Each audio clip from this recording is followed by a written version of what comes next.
You are listening to the VCast.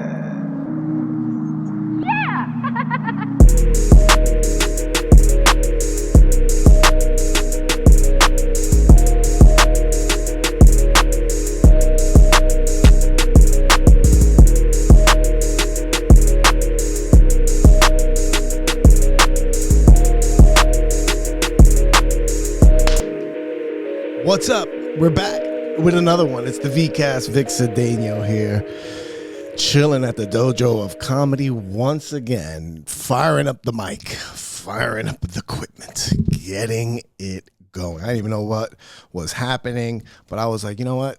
I'm recording. I don't have no guests, but we're recording because we got to keep the show rolling so we can pay bills. What bills, you might ask? Bills that are worth a penny, because that's the income that's coming in. But things are rolling, things are rocking. The world is going to shit, and I'm not paying attention anymore. That is the key.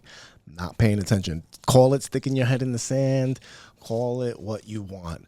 But I can't waste my energy and my focus on macro issues. I got to stick to the micro. The micro. What's going on in my world? That's the stuff I need to pay attention to. Everybody is getting on my damn nerves with their opinions. And not so much their opinions, but their insistence that the way that they think is the correct way. When everybody talks, everybody's a good guy.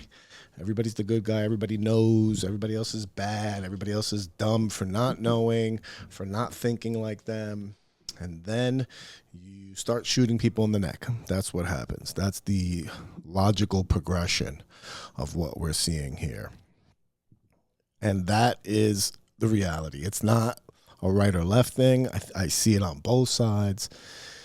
It's irrationality. Everybody wants to paint the other side like evil and stupid, and there's no end in sight. So there's absolutely no point in engaging with people online. Everybody has a need to share an opinion, to counter somebody else's opinion. It's just bedlam, and nobody knows what a fucking thing. Everybody becomes an expert on something the minute that it turns into the news cycle, and I'm guilty of this too. This is why I'm bowing out, because it's just not a healthy operation for me. Maybe for you it is. Maybe you're the great online debater and it causes no problems in your life. Maybe you don't have any issues that you're avoiding so that you argue with people in comments for no fucking reason. Maybe that's your path. Maybe you're able to do that shit, not me. I catch myself reading comments and seeing other people argue, and then I take sides, and then I'm like, this is all in my head. And I'm like, what did I just waste 15 minutes on? What did 15 minutes of my life go by? And now my feelings are negative. Instead of feeling happy or motivated or, just happy, like, I don't know, just feeling good. Other than just feeling positive, now I'm feeling negative. Now I'm angry. Now I have a chip on my shoulder. Now I'm gonna lash out at a waiter in a restaurant. It's just stupid. This is like adolescent behavior by everyone. I'm not pointing fingers like I'm above any of this shit. I was right in the middle of it, but I don't need to anymore. So now I post shit. Sometimes I'll get annoyed and I'll post an opinion about something and people will respond. And I'm not going to have conversations online anymore. I also don't want to consume other people's content. I really don't. I want to create content. I don't want to, you know what I mean? Like, I want to be creating stuff. And how can I create stuff if I'm consuming? So enough of that. That's why I got these cool, nifty new glasses. You're wondering, is this Clark Kent? No, it's not Clark Kent. This is the RayBan Meta Gen 2 limited edition Wayfarers. All right, little light work, but I got them because I wanted to be able to capture some of the cool stuff that's been happening and that's going to continue to happen, God willing. I want to be able to record it without being goofy with the,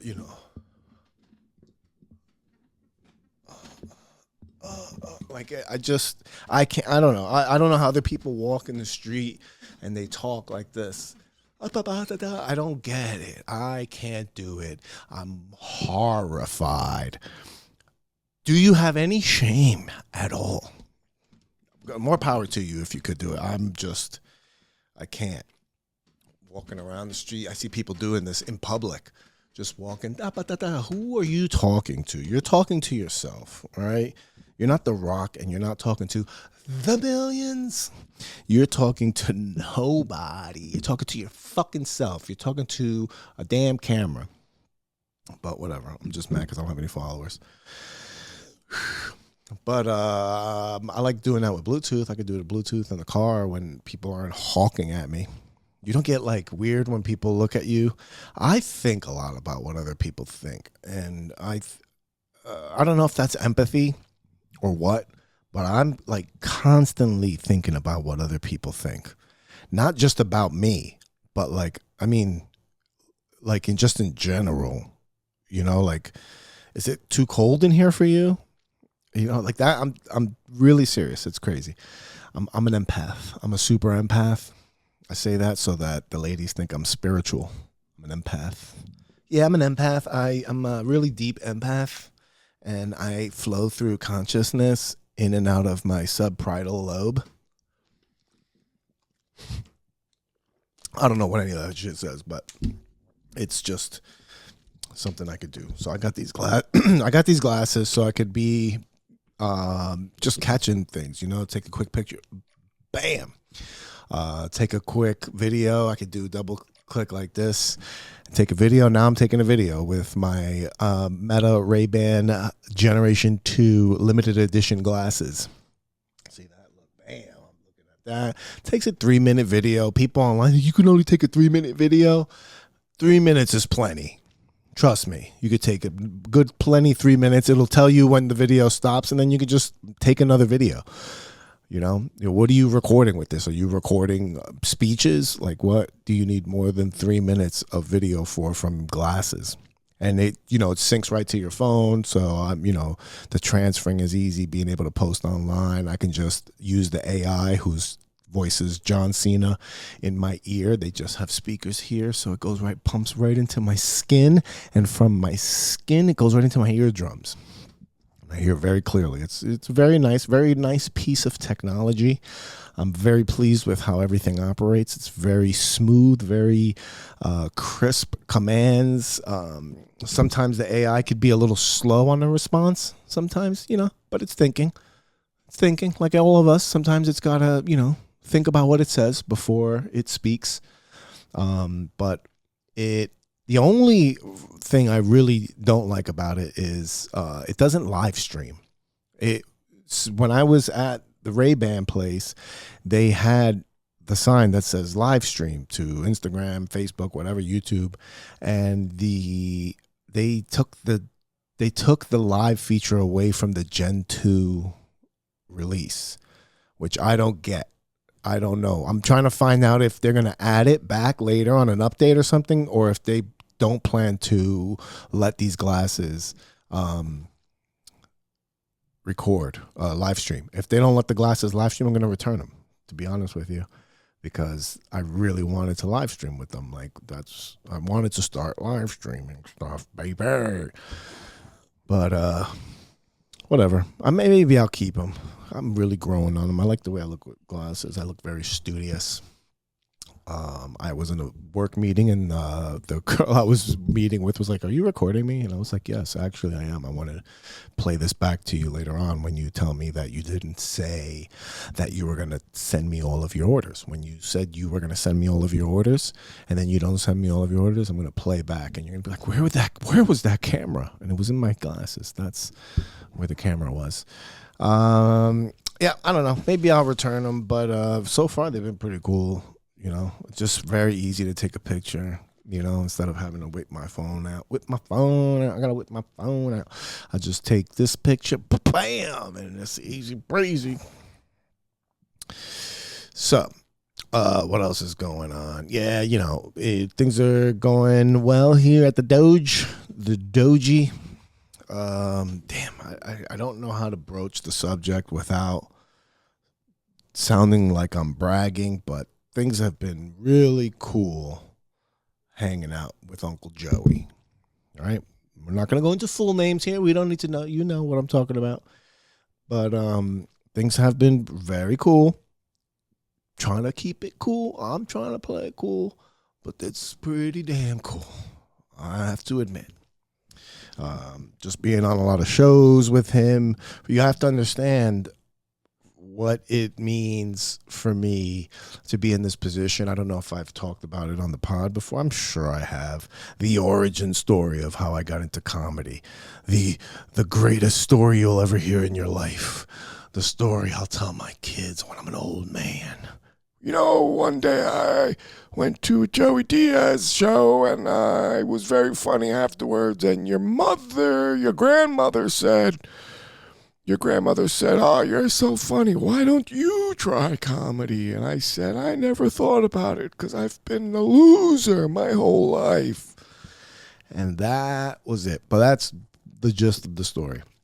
And so it was just always, this is like a mythological figure. When you see somebody as a fan and then you try to break into the same industry and you look at this person like up on some mountain and you're trying to climb this mountain, it's a tall task. And now being in the mix of it feels a little overwhelming, if I'm being honest with you, because you want something to happen, you want things to happen for you, but then they start happening and it's just scary. It really is. And I am not going to do anything different. I'm going to keep working the same way I've been working. I'm going to try. I'm actually working harder. That's all you can do. That's all you can control. I don't want to lose an opportunity and say it's not because I tried hard. If I try my best and I work hard and I give everything I can, if I don't make it, if I fail, it'll suck. I'll still feel like a loser, but at least I'll know I gave it my best. It'll just be like, hey man, your best sucked. Your best wasn't good enough. I don't want to hear that. But I don't need to change anything else other than just keep working, and that's it. And other people act a little weird, and that's fine. I don't know. I really don't know how to talk about this stuff because it just seems like not bragging. It just seems like I don't know. It's all very weird. It's a whole weird scenario. But the number one thing is I'm having fun. I feel like the hard work, the sacrifices that I've made, they're paying off. And that's a great feeling. But it's not.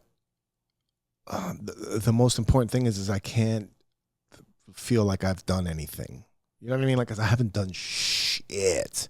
I haven't done shit at all. I still feel like raw new, and I am. I'm barely 8 years into this damn game, so I know I still have a lot to go. And this isn't something where you're like, I made it, and then it's over. Like, there's ups and downs.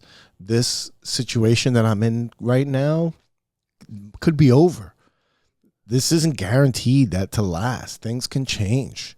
And, if they change, then what? What am I stuck with? I used to be somebody and I used to be part of something. You know what I mean? Like, so you just have to continue paving your own way. hitting the streets with the V, cuz. Yeah, that's that. So comedy's chilling, and then work has been really good. You know, I got that. I started selling. I'm selling. Not gonna go to jail for selling this time. And I've been putting a great effort into it, and I'm seeing results in that. It's crazy when you put in work in things, and like, you ever hear people complain about stuff and you're like, well, what have you done to try to fix it? Oh, blah, blah, blah, blah. No, bitch, get to work. Do stuff. Take action. Action. Don't talk about it. Be about it. That's the phrase that the homies say. Don't talk about it. Be about it. It's old school mentality. But it's very easy to get caught up in talking about it and saying what you're going to do and what you want to do versus just doing it.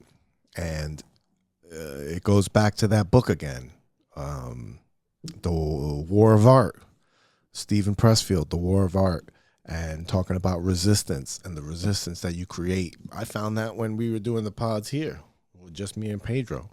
Just get caught up in trying to, design a logo or come up with a name. And next thing you know, you're 2 weeks thinking about a name. You could have recorded 2 episodes already. You know what I mean? Like, just do, and all the details will work themselves out. So that's what I've been trying to do in my personal, professional, and professional. My personal and professional lives. 3 lives I have, like a fucking weirdo. Yeah, just start taking action. You can overcome so much just by taking action and doing. Putting one foot in front of the other, ladies and gentlemen. Get that first foot and put it down. Whatever it is that you're facing, whatever adversity it is, if you have bills that are due, take the first step. You know what the first step is when you are behind, not even behind, but when you're just overwhelmed with bills, when your finances feel like they're choking you and you're scraping by little. You know, the first thing you do is you write down all your bills. Write down everything that you spend money on. Just write it. That's the first step. Believe it or not. You do that, and you've actually taken a step towards fixing a problem. Now you have the list of what you spend money on. Now you can identify where you're wasting money. You could identify where you can save money. You could identify, things that you can cut out, duplicates, whatever. You can look at things and start taking action, start progressing. Next step, figure out how much money you're bringing in. Compare the two. Are you at a negative? Yes. Well, then you have to work to close that gap. But the whole point is that you just have to do things, little steps. Just take little steps. Take that first step. I'm not lecturing. I'm talking to myself because I have to continue to remind myself that it's just the little steps that mean so much. Oh man, I'm saying that I'm just getting frustrated because I wish I was applying that to fitness for myself, because I am just out of sorts in that area. Everything in my life has pretty good balance. I'm putting great effort into a lot of things and it making me feel good, but I'm not putting any effort into my health, and it's making me feel bad physically. I was just sick. I just had the flu last week, and I felt like shit. My chest is very congested, and I'm still smoking heavy because I can't stop, won't stop. Can't stop, won't stop. Puffing on that I don't smoke the cigarettes, but I smoke the weed, and it puffs up on the lungs, and I start feeling like I'm getting pneumonia or something. You know, God forbid. God forbid. Yeah. So my health is not as good as it should be, and I don't mean like I'm sick or that I'm having any problems. I just don't feel good physically. My injuries from the car accident still nag me, and I know it's mostly due to my lack of movement. I'm very sedentary. I live a very sedentary. I can't data entry. I don't know what I'm saying. I'm living a lazy life, and it's not helping me at all, dude. It is hurting me. My muscles ache. I'm wasting away. Right? Everybody's like, oh, you look like you're losing weight. Yeah, I'm losing my frame. I'm losing my skeletal muscle. I gotta get things right. I gotta get things right, baby. Whew. I need to get to the gym. I need to get into that woman's locker room with these glasses. I mean, wait, what am I thinking out loud? I need to really get this going. If I can pull this together, it'll feel like Thanos when he has all the rings. Like I keep all the stones, rather. I keep getting a stone. I keep collecting stones. I'll have like personal life stone. Boom, I got that. All right. Business work stone. Boom, I got that. All right. My comedy stone. Boom. Oh shit, I got that now. My finances stone. Oh shit, I got that. Look at that. My whole hand is fucking glowing. Look at that. I'm missing one stone. It's the damn fitness. If I can get that fitness stone and close my hand, I'll rule the universe. Straight up. I will be He-Man. I will be the master of the universe. Unstoppable force like nothing you've ever seen in your life. I don't know what's holding me back. I don't know what the block is. I don't know.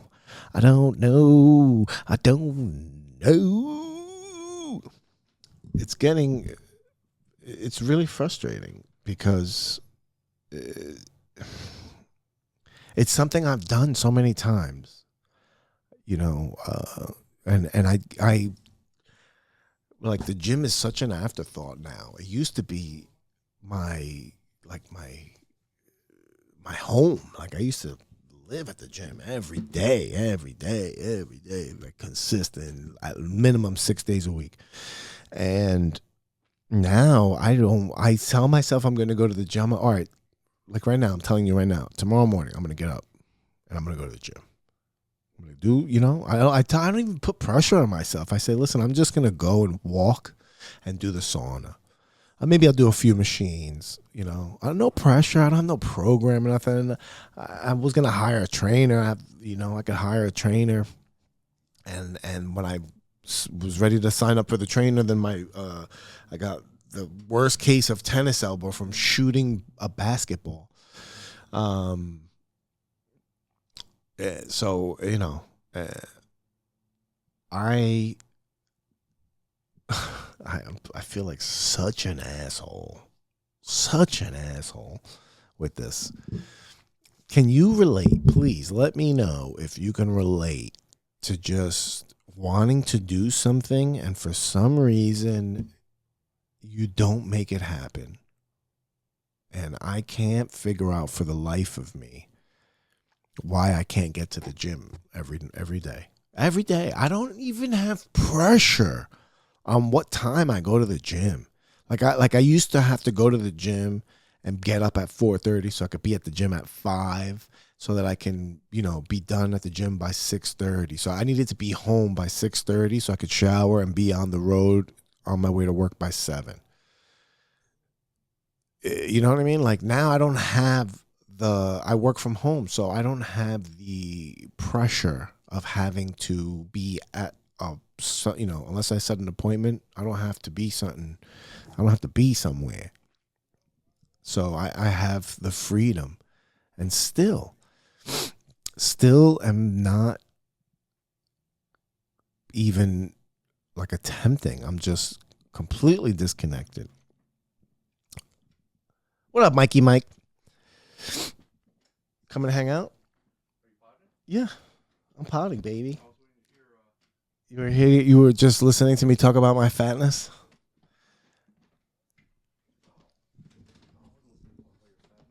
Yeah, that's what I was talking about. On why I can't get to the gym at all. Like why I have the infinity gauntlet in my hand.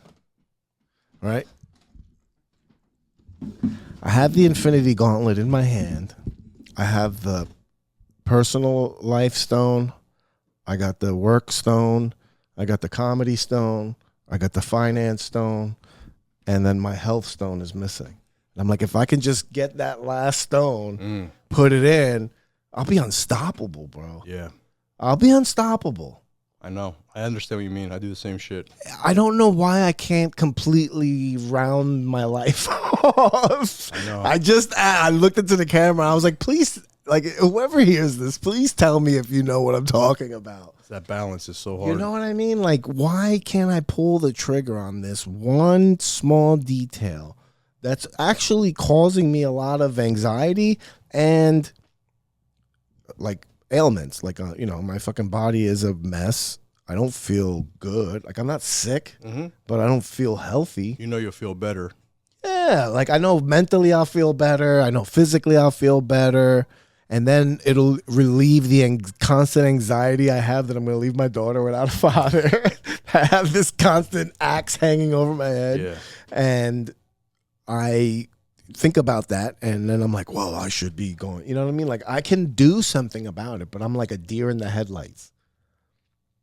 Yeah. Frozen. I mean, the easiest, even though I don't do it, is just to start one day. Yeah. And then don't beat yourself up if you don't do it 2 days. But maybe... I don't know. You just got to just keep going. That's what led me into this conversation, because I was saying you have to take action. That step. You have to do something. I was talking about how we were frozen thinking about logo ideas and podcasts. It's like, no, dude, the whole 2 weeks we've been wasting thinking about it, we could have recorded 2 episodes already. Yeah. You know what I mean? Like, it's that freaking resistance. I remember last time I got like super heavy and I stopped working out, and my friend who was like a bodybuilder, I saw him and he was like, just gotta take that first step, Mike. That's all it is. Don't worry about like what you used to do. And I remember a couple months into working out, hearing his voice saying that, like, oh yeah, that's all I had to do. I keep telling myself that this time around, and I've been to the gym like a couple of times in the last month, and I did feel better. Yeah, like yeah, right away, instantly. It's crazy. So it's like, I don't know why. You were like that too, where gym was life. Oh, since high school. And then COVID came around, and the fucked up part is everyone around me started working out even more in the house and I was just like, I just stopped. And then obviously what happened with COVID, where it was like work. And I just never got that back. And even like in high school, I had like 4 or 5, I had 4 different knee surgeries. And even when I would have a knee surgery, I knew that I had to work the muscles so much that while I was hurt, like we could do nothing, I would still go to the gym. And I always trained myself. I had an injury, go to the gym for 40 minutes to an hour every day. Even if you're just sitting on a bike or rowing machine, just so you're there, so you don't lose it. I train myself. And then I get to this age, which is the hardest to start working out again. So stupid. And I just can't get it. And so I get it, but it's also like so easy just to get it going. Same thing with like eating. Remember a couple years ago when you and I were like really good, clean eating? And it sucks for like a couple of weeks, but then like your brain switches and like it literally starts looking at the sugar and the carbs as poison. Yeah. Once you get there, it takes a little time. But when that switch flips, I start looking at like not being able to control my eating as like such a weakness. Once you're there, right? Yeah, then I'm like, oh, you oh almost my look God. at fat people, and you look at other people, and you're like, what? I know. I feel so, when you're disciplined, you feel so like much better than everybody else. Yeah. You know what I mean? Yeah, you look at people eating stuff. I know for me, when I look at like, I don't know, something that you get at 7-Eleven that's like glowing, like you look at it, literally looks like poison. Yep. If I chill with you tonight and drive home, that will look like when Homer used to look at shit, like it'll be like, oh yeah, the drool. Yeah. But then like when you're eating clean, like your brain knows that that's poison. Like I remember for me, it was like poison, and it's just crazy, man. And then for another thing that happens when I can't work out, like I don't know if I eat a nice steak or chicken that I know is good, healthy food, it doesn't taste as good as just like a piece of bread. Yeah. Why? Dude, why is it all compound together? Like, why is it all together? Like, it doesn't it doesn't satisfy you the same if there's no potato. Yeah, right? there's just like sour cream, butter. Yeah, all that shit. Like, it's so weird. I don't know, but I do know. I'm happy that I'm having this conversation with you because I really do need to clean my diet up bad because we're getting to that age where it's like you got to, and it gets harder. It's like you know, I can't be eating like I'm fucking 12 again. Yeah. You know what I mean? I'm constantly eating like a fucking teenager. You know, been like, okay, again, balance. You want to have 4 or 5 Oreos. You know, like, I don't understand that though. It's very hard. But when you're disciplined, but then if you don't, when you're at the disciplined part, you don't even want the Oreos. Then you don't have any. And for me, then there is no in between. Yeah, another thing that has happened to me almost every time is like, I'll break how good I'm doing. Like people have like a cheat day. A cheat day is hard for me because it will turn into a cheat month, and it will also I'll get sick, and then it's like once you break that seal, it just boom. You have a piece of bread, you have a piece of whatever sugar or some kind of dessert or something, and you're like, I'll do that again, and next thing you know, you're just back, and it's like, I got pretty jacked and shredded eating ice cream every night. Really? Yeah, because I was counting calories and macros. Oh, and then you were able to tracking eat that? everything, weighing everything, and I would fit in 2 serving of Breyer's ice cream. Damn. Every night. Like it was either sugar-free ice cream or something like that. But it was like I would watch these YouTube videos about people that would talk about it, and it was like puzzles. It was like doing math. Yeah, if you right, you have your set calories for the day, you have the target protein, the target carbs, and your target fat, and then you're like, all right, what do I want today? I want to eat Chick-fil-A. I want to have a Chick-fil-A sandwich, and I want to have Chick-fil-A things. Put those in the thing, and then see what you have left over. What you have left over, you gotta fucking be a ninja now. You gotta get asparagus, you got a lettuce, you got to hit all your macros the back end way, but make sure you fit in that, whatever meal it is that you want to eat. Yeah. I did that for a while. I've never done that. I've seen people, like when I had a couple of friends that were professional bodybuilders, and they would get to the point where they would even, this is crazy and not healthy, but they would get to where even like water intake because they need their veins to look a certain way. And it's crazy when your body can become like almost like a machine with math and shit. Like they would literally have, I think it was like a teaspoon of like red wine or something at the right time. And all of a sudden it'd be like, the veins would just pop. It was like, what the fuck? Yeah.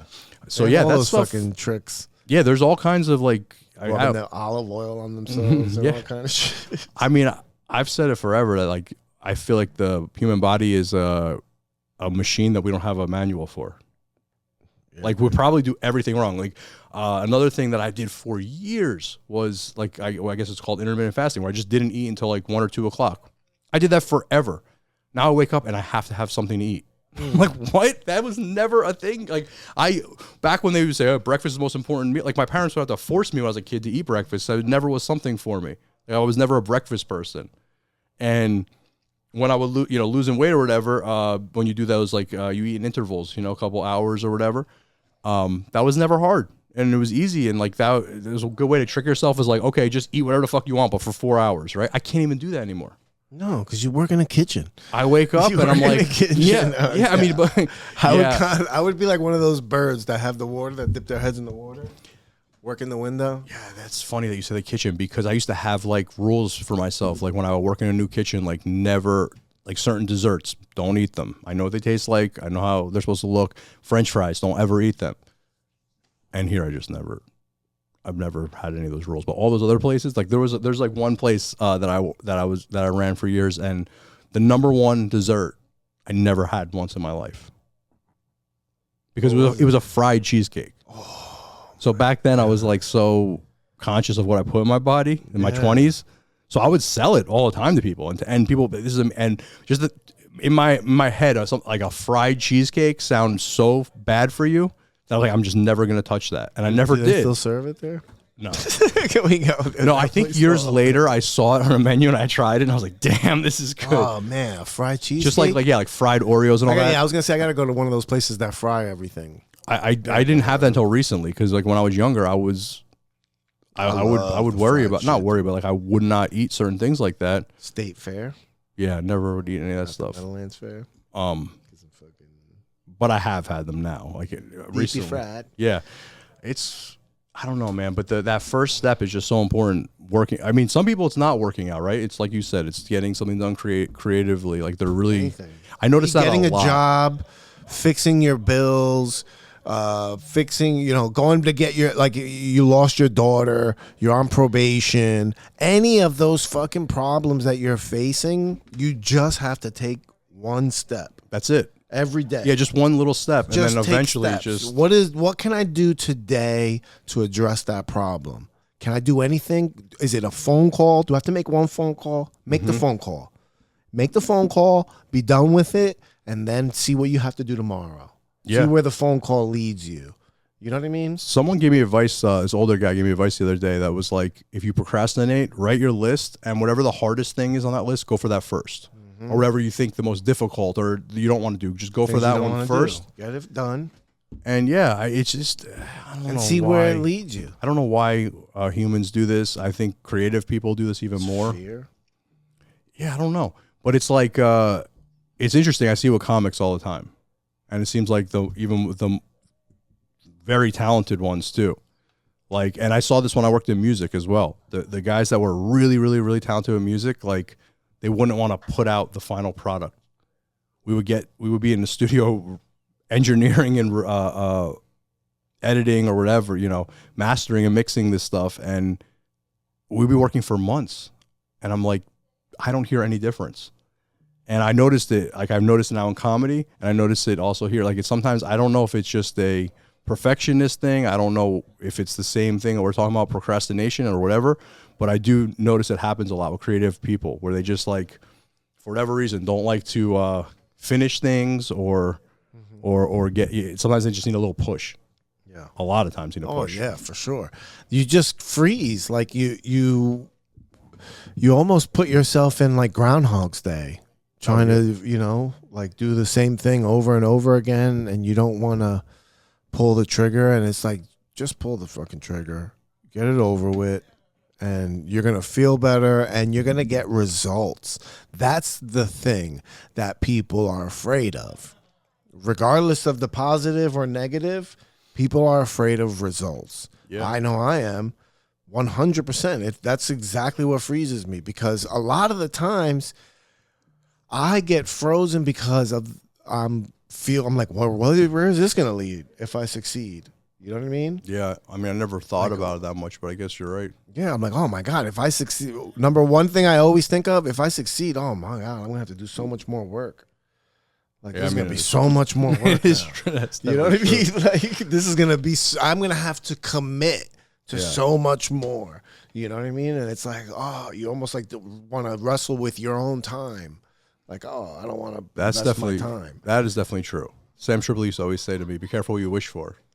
Yeah, man. Because it is true. Like, the more success you have, obviously more time it takes. More demand. More demand. Could you, like, I think about that, and it's like, yeah, all right, I am chasing a goal of trying to be, whatever. I want people, my goal, my really ultimate goal is I can put my face on a flyer and sell tickets.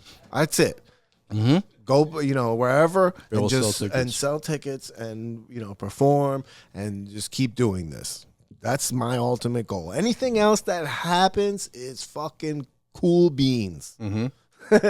You know what I mean? Like but if that ever goes crazy, I don't know how I would be. I don't know how I would respond to that. That people never consider that. No, yeah, that's a big one.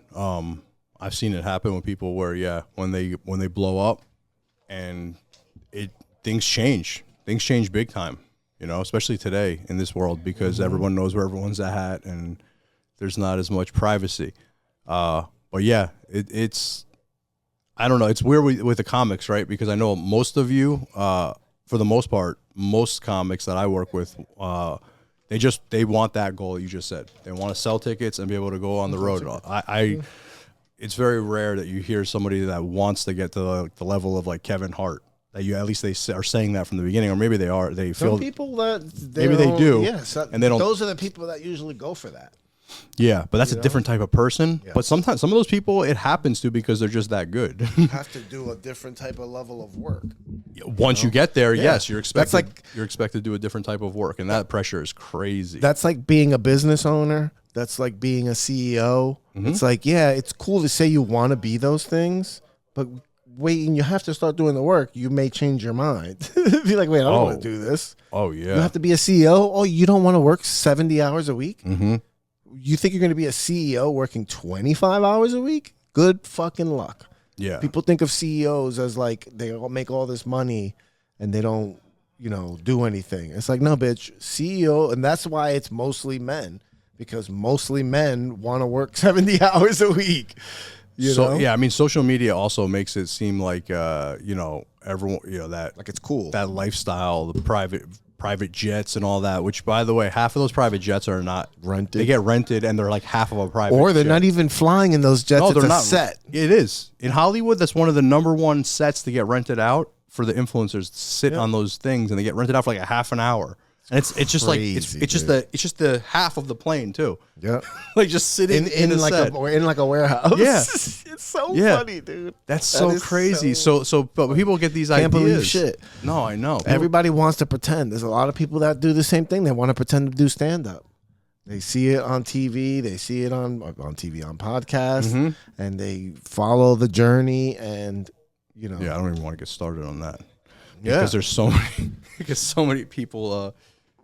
Everyone thinks they could do it too, which is very crazy. Yeah, It's like crazy talk. I was watching podcasts and then following Joey, and then trying to listen to everything Joey's ever done on podcasts, but I never thought about doing comedy until somebody told me, and then I was like, all of a sudden it was like this.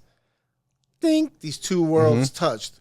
Two worlds that I never knew could cross over. My whole life, I never imagined being that you could just go into entertainment. Like anybody could just go into entertainment. Yeah. I thought somebody had to bring you. I thought I had to walk like in the mall and somebody found me. And then they say, oh, you look like you could do that. You know what I mean? Yeah. I didn't know you could just show up at open mics. Comedy. I know. It took me a very long time to figure that out too. I had no clue. I didn't realize that it was just like something.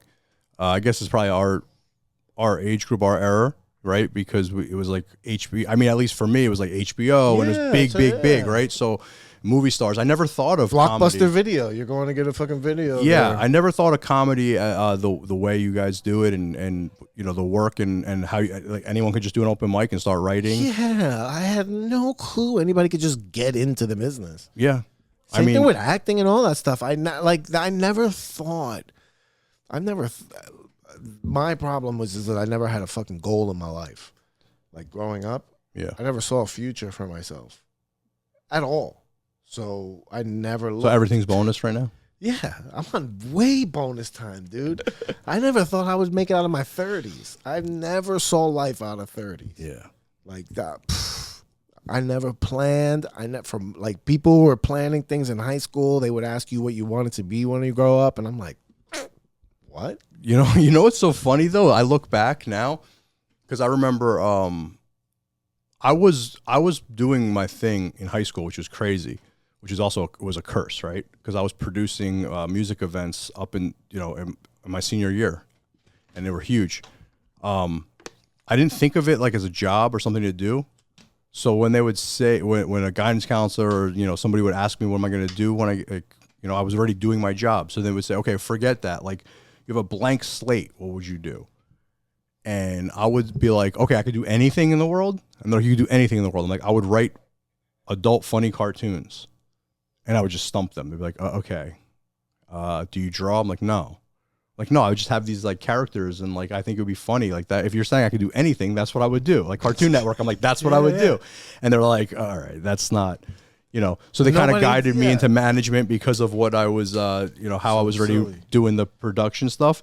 But you know, it's funny. I look back now, and it's like I was trying to get into, not trying to get into comedy, but like that's kind of where I was heading. Is like I wanted to just people to laugh from some of the ideas I had. Yeah. And I also didn't realize. Not saying that I would ever be a stand-up, but I would have also who wanted to create something. I want to create something that people would enjoy. Yeah, exactly. Exactly. So either way, it was leading you to that. That's where the music came from. Yeah. You were just trying to make people enjoy themselves. The food, the restaurant experience, the whole way, your whole vibe, and why everybody is drawn to you is because that's your natural emotion. That's your natural action, is you making sure people are having a good time. Yeah, absolutely. You do it all the time, just to everyone that's in your vicinity. You're constantly checking to make sure they're having a good time, whether it be food, whether it be are you okay, like Yeah, no, it's definitely it's definitely what I do, right? Is I just try to make sure everyone is, and now make sure the show is the best show, comics are happy. But it took fucking 20 years for me to figure that out. It was just going to be something. It was just going to be something but then this just ended up being what you love the most. Yeah, it's crazy. You tried a bunch of different ones. Oh, yeah, I've tried so much shit. I tried to do so much shit, and this is why kids shouldn't have pressure on themselves out of high school. Yeah. 18 years old, you don't have to figure shit out. No, dude. That's crazy. 25 years old, you don't have to have anything figured out. Just keep trying. All you have to do, I feel like, is just try. And give it your best, right? Yeah. If you're going to go to school, then try. If you're going to get a job, try. Like, I wish I went to college, kind of, but I hated school. Yeah.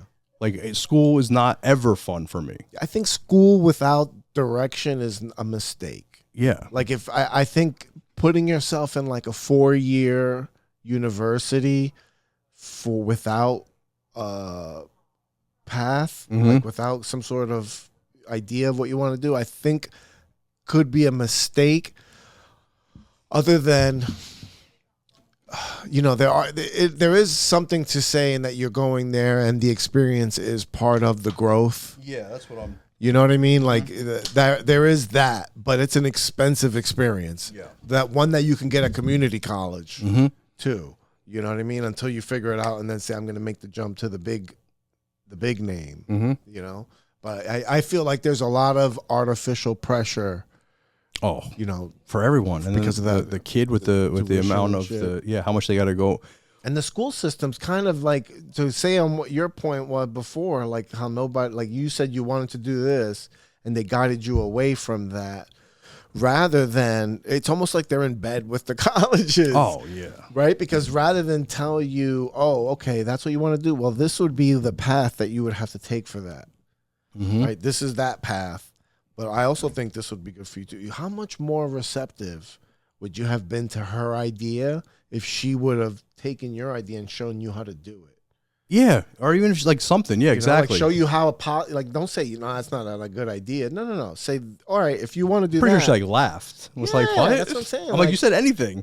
All right, let me look into that. And we'll talk again. Yeah, And then come back and be like, listen, all right, you want to be a stand-up comedian? I looked into it. This is what you have to do to be a stand-up comedian. You're going to have to go to open mics. You're going to have to write jokes. And you're going to have to work really hard. And you're going to have to fail a lot. You're going to have to get laughed at. And then, they'll laugh with you, and then you'll have to get booked on shows. And then you have to do, and then show you kind of like what you have to do.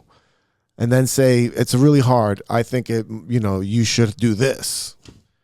Then I'd be like, all right, well, I have something to consider now. You know what I mean?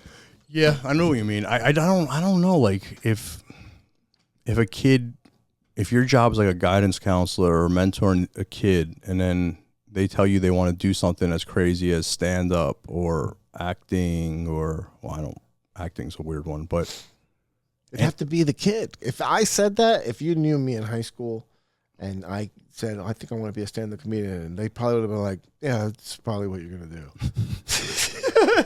I was getting kicked out and suspended constantly. That's what I was gonna get at. Like, I wonder if that's like frowned upon to tell a kid in like the education system. Hey man, I think you're gonna be a janitor.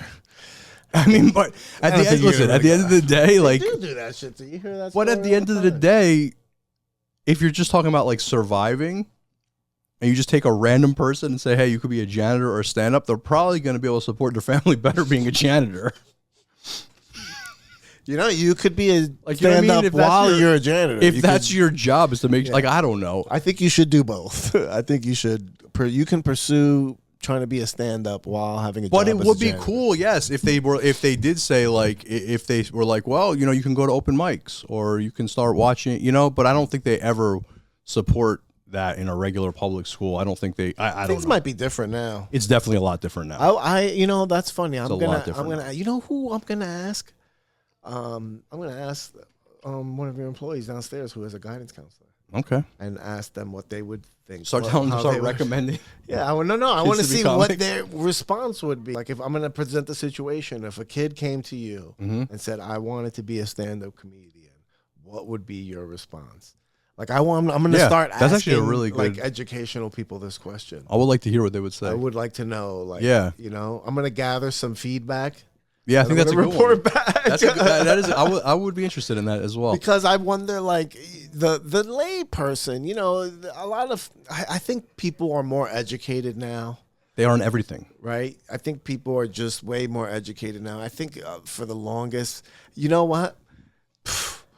I've totally come around on this now, where I used to be so antagonistic to the school system because they've never recommended it to me.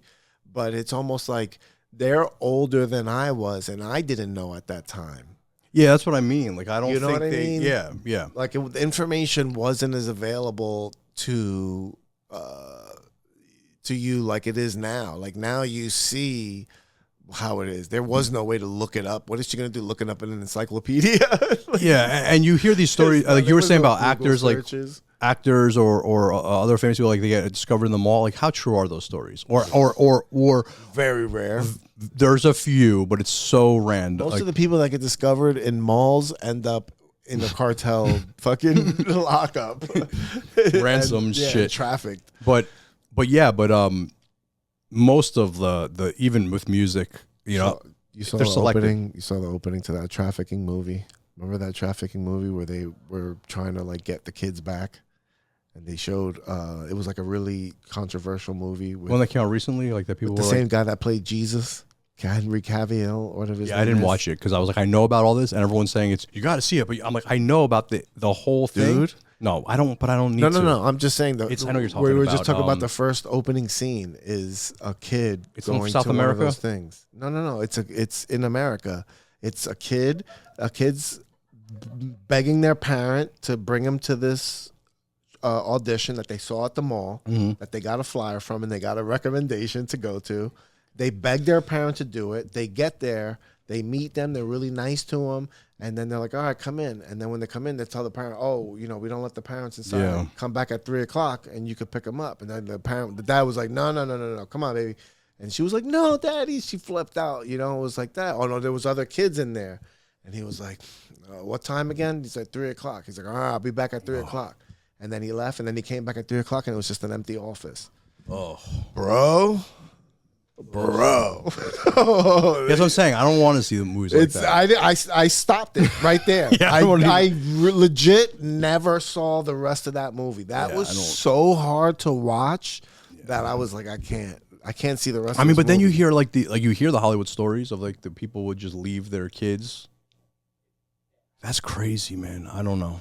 Yeah, man. It's fucking crazy. But what I was gonna say is like a lot of music. And a lot of, I'm assuming I don't know shit about Hollywood or acting, but it's all selected. a lot of those people are selected beforehand. So much of that shit is bullshit. Because there's so many good artists out there with music that are so much better that nobody will ever hear of. And it's like, I think once again things are different now because you have SoundCloud and all these different ways to get your music out. And even with movies, you can make a movie. I don't know who's watching them. Yeah. But people can make movies on their iPhones now. Oh yeah. So movie mode, got movie mode. Yeah. So it's like people. It's interesting how the world's changed. I think it does kind of suck for stand-up comedy in a little bit of a way because I think it cheapens comedy a bunch. And I think it makes it that everyone thinks they can do stand-up. Or the other thing I don't like is that you get people that just want to be famous and they're like, oh, they see that I just got to have a couple jokes and go viral and now I'll be famous. Yeah. Some people are just chasing fame. Yep. And with comedy, it's just gross because those people, comedy's hard. I think they all get weeded out though. Eventually they get, of course, eventually you can't. Yeah, I think the cream will always rise to the top. Yeah. Ooh, yeah. But then it's like interesting. I was just thinking about when you were talking about like how we were young and we didn't know. But then you got someone like Chappelle, who's around our age, probably is our age, maybe a little older than us, probably a little older, but our generation, right? And the stories of him is like he was doing stand-up when he was like a little kid. In the streets. Yeah. He and his mom would take him to stand-up at the clubs. He went from doing stand-up in the streets to now $600 front row seats. Yeah. At the stand.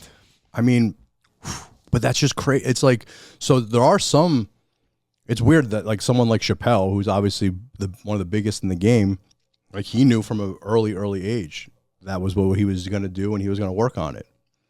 And it's like he didn't have the internet or any of that stuff. He just knew. Like I would love to know. I would love to ask him like, how did you know? When did you know? I would love to ask him that. And but then again, that's like greatness, right? That's like Michael Jordan. That's a different level. Yeah. And I think those people are also just almost born into that. Like, yeah, that's like there's just some born, talent. just like that's what you're gonna do. Like that motion you just made is like Zeus throwing a lightning bolt at the ground. Yeah, it's like boom, that's a Chappelle. Boom, that's a Michael Jordan. That's a Tiger Woods. You know what I mean? It's just like a once in a lifetime type thing. Yeah, there are those, but those people, they set themselves apart. Yeah, but that's interesting. Like because you do have younger phenoms right now, like Ralph Barboza, right? You have some other young phenoms that come out, but it makes sense because they're exposed to so much stand up. It's crazy when I talk to my nieces and nephews that are young. They know about stand up comedy. Because it's just out there. It's in their feed. Yeah, the feed like crazy. In TikTok feed. Mm-hmm. Oh man, do I have to download TikTok? Yeah, I have TikTok. I don't think I'm signed in. So you just have it listening to you, but you're not using it. No, I don't. I have taking all of your data. I don't have the app. I have the account. It's probably still infected and everything since you signed up. Right. Now fucking Larry Feinstein, whatever was that guy's name? Oh yeah, from Oracle. Yeah, that guy's name. This is not the right podcast for that, but Oracle is an interesting one.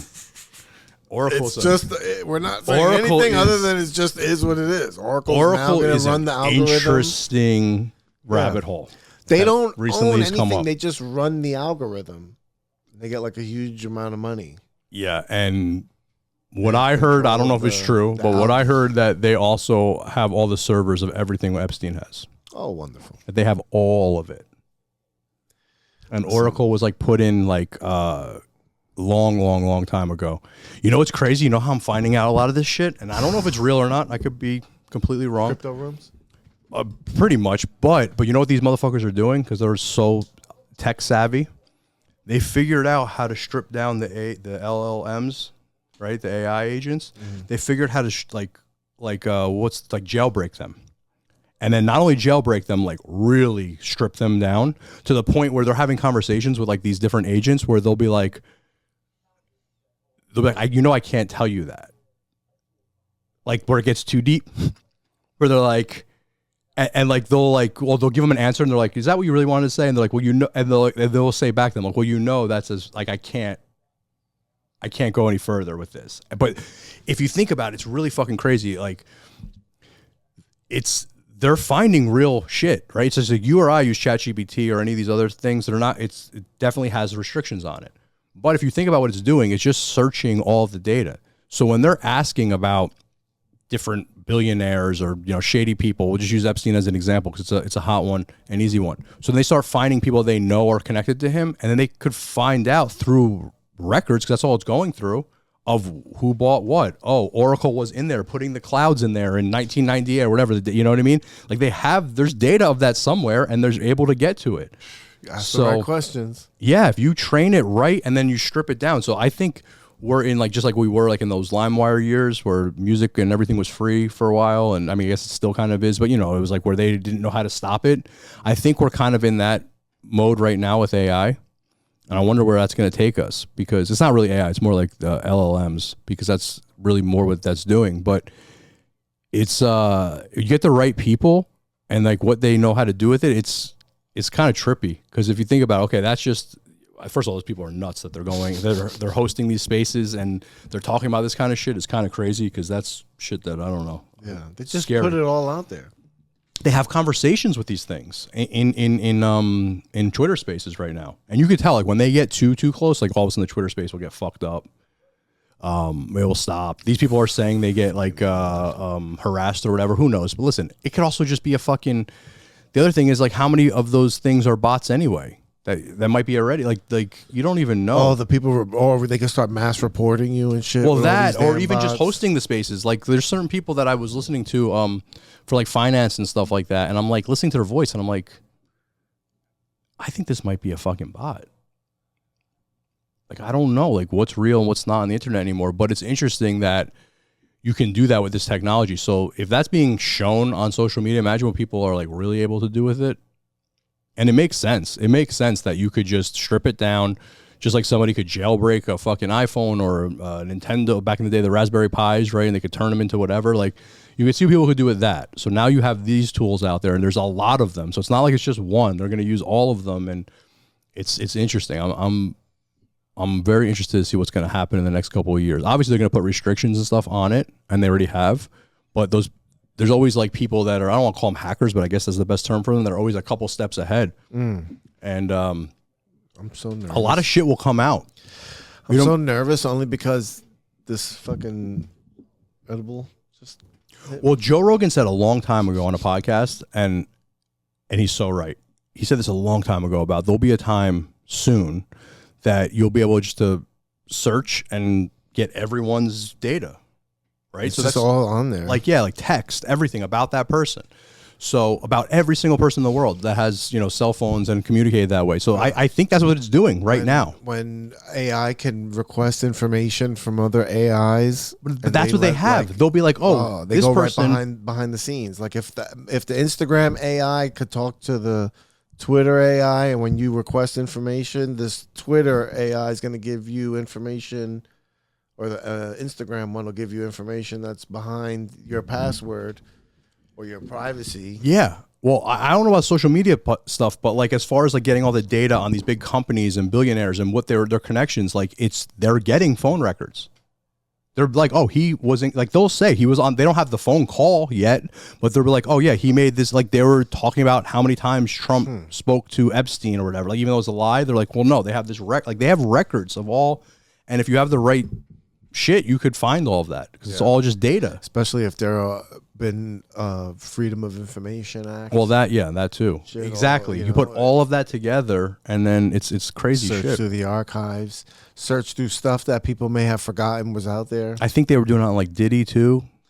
So there's like all extra. Searching all the stock of baby oil transport. Yeah, they know. These shipments are coming in. So today was his sentencing? Yeah. And after the Obama inauguration, there was a massive shipment of baby oil that moved. So weird. Had all drugs in it and shit too. So yeah, today was the that sentencing. Fucking thing. And he got. Who did he? Yeah. Oh, I have no idea. No, it was. I think. And he thought he was going to get off, but I think he got a couple of years. Hey, Meta, was Diddy sentenced today?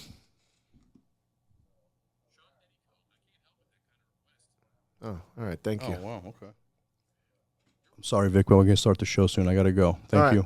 I didn't mean to. No. Say, just say, all right.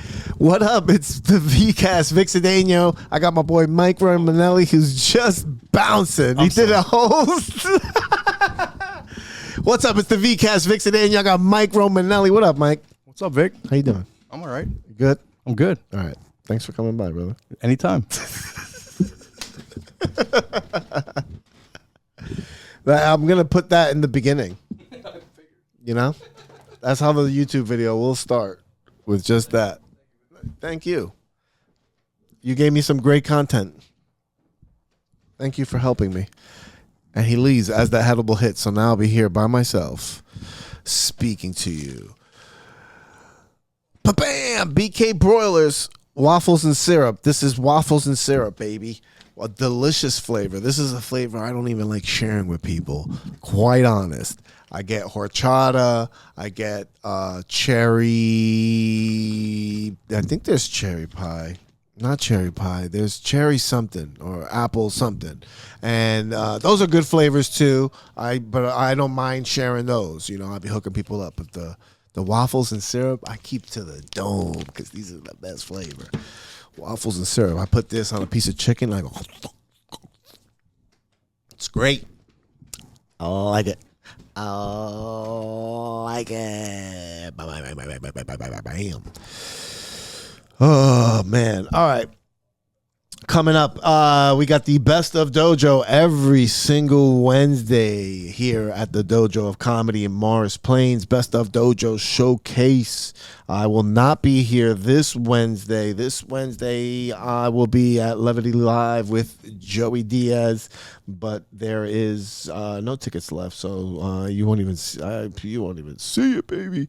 I am also going to be at Laughs at Lux. On McDougal Street, 8 p.m. And then at 10 p.m. I am at the Grizzly Pear Show there on McDougal Street. That's Thursday next week. And I don't have anything else coming up for now, but vicisfunny.com. That's where you can find and stay up to date as long as I update everything. I do think I have another booking. And I don't remember that date, but I'll talk about it. Listen, we're going to come back with the VCast every single week. I'm going to just be here talking shit and, letting you know what's going on in the world from the V view. I'll never repeat that again. What else? That's it, man. Thank you so much for listening, and I love you, all right? I love you forever and ever. Mwah. You're listening to my dad of the VCast.